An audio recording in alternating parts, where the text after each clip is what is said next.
Hello everyone, Spec here back in with our Marvel Content Champions video. Today we got another champion concept, this one being Orka. So Orka, he is an Atlantean right-hand man to Atuma. And yeah, I thought he was pretty cool, so let's get into it. So as always, these are purely fan-made, not official, leaked, real, etc. This was just for fun. Alright, getting into it. We got Orka, and note that is spelled correctly, he spells it with a K, not a C, because he's weird. So for his class, he'd be a skill champion, I assume, mostly because he's an Atlantean. Like, sure, he went under some, like, you know, test subject thing, which might warrant the science class, but I think at heart he is Atlantean, so that warrants the skill class, just like a Tuma. And for his tags, he got villain tag, of course, size large, because look at him, he is a big boy. You can just see the head of some dude right there. He is an Atlantean, a mercenary, defenders, and he was a Heroes for Hire for one time.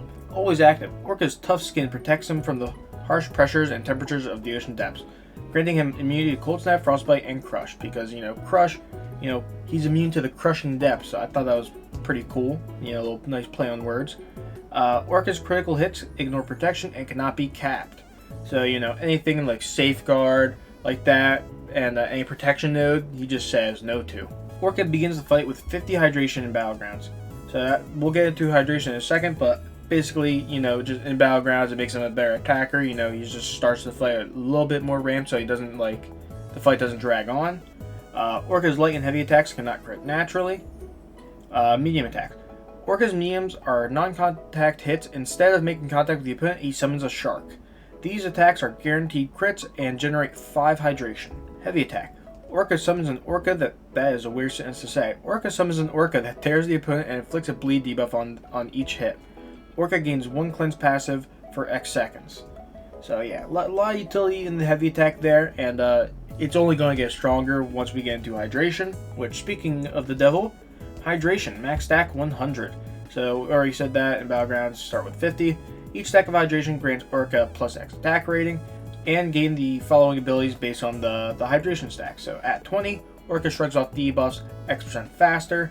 At 40, guaranteed crits ignore auto block, so you know you can counter auto block. At 60 stacks, Orka goes unstoppable when charging heavy attack. At 80, Orka gains a permanent passive cruelty, increasing crit damage rating by plus X. At 100, Orka roots the opponent. Upon reaching max hydration, Orka enters red water. Upon reaching red water, Orka will slowly lose 1 hydration every 0.1 seconds. Orka retains the benefits of all hydration abilities until hydration reaches 0. Hydration cannot be gained while in red water. And also red water provides the following benefits of all attacks are guaranteed crits. Heavy attack can now place crit bleeds based on crit rating. Orka cannot be pushed back or knocked back. So you know the thing that what's his name Serpent has and the new Winter Oval Iron Fist has.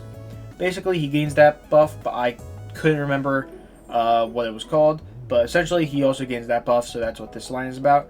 And essentially, once you're in red water, I think it'd just be fun. You know, just go heavy spam, just keep spamming heavy. You know, the opponent's rooted. You're going to be placing a lot of crit bleeds. You know, guaranteed crits. Even if the heavy spacing isn't there because he cannot be knocked back or pushed back or whatever, you know, it doesn't matter about the spacing because he can just keep launching it and launching it and launching it.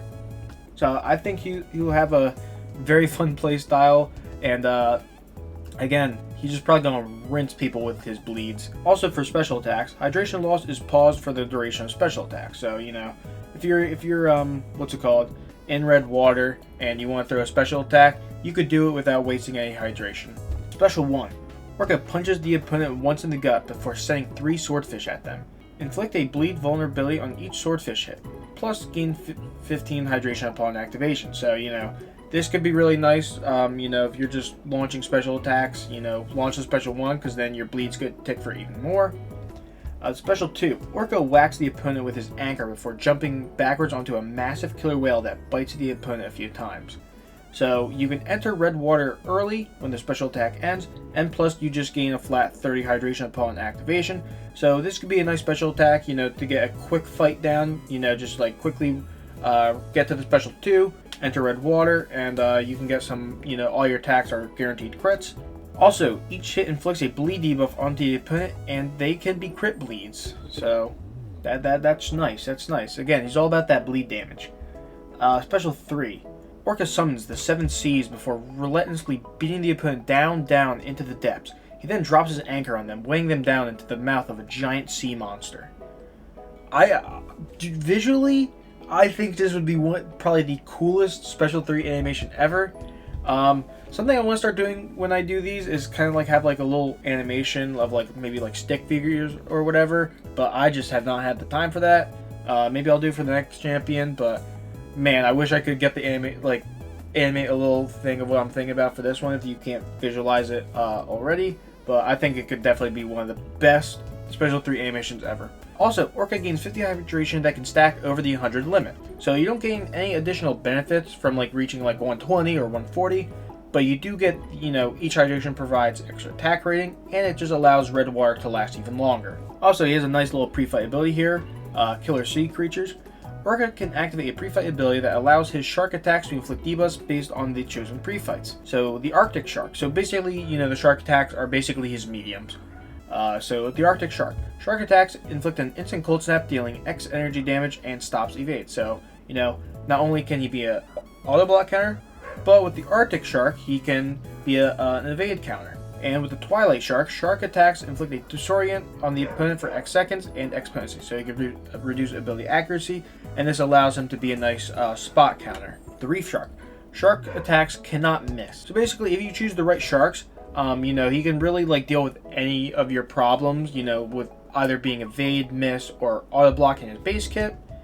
He just can't do all three at once. The Awakened ability, Orka's Experiment. So after red water ends, Orka retains X to 50 hydration stacks. So that's a nice little quality of life there. It does not, he doesn't need to be awakened, but it's nice, So basically you don't have to start all the way back at 0. So for some synergies, Atlantean Powerhouse. So with Orka, Atuma, Namor, and Tiger Shark. All synergy members. Bleed debuff potency is increased by a flat plus X% for each member present. And then test subjects with Orka and Tiger Shark. Orka generates 1 hydration every X seconds, and for Tiger Shark, I don't know because, I haven't made him yet. And he's not in the game yet.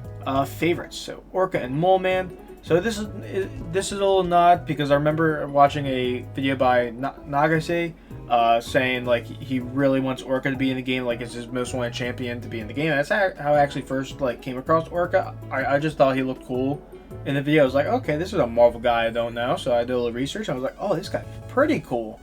And so yeah, and with Mole Man being his favorite champion, that's what this synergy is a little nod to. Orka, hits that involve the anchor inflict a crush passive even through block. Mole Man, monster mass stacks expire 0.25 seconds slower, so it allows you to be in your one phase a little bit longer. Heroes for Hire with Orka, Luke Cage, Iron Fist, and Misty Knight. If Orka is knocked down by a heavy attack or a special, consume X hydration and gain a regen passive regenerating X% of the damage received over X seconds. So nice little safety net there. Luke Cage. Luke reduces evade and stoppable ability accuracy by plus X% for each exhaustion on the opponent. Iron Fist. Danny's special 2 are guaranteed crits if used to intercept the opponent. Additionally, lifesteal X% of damage dealt. When Misty evades, she gains 50% of a bar of power and an unblockable buff for X seconds. So, just a couple nice quality of life stuff and some extra utility with the Heroes for Hire. And yeah, that is Orka.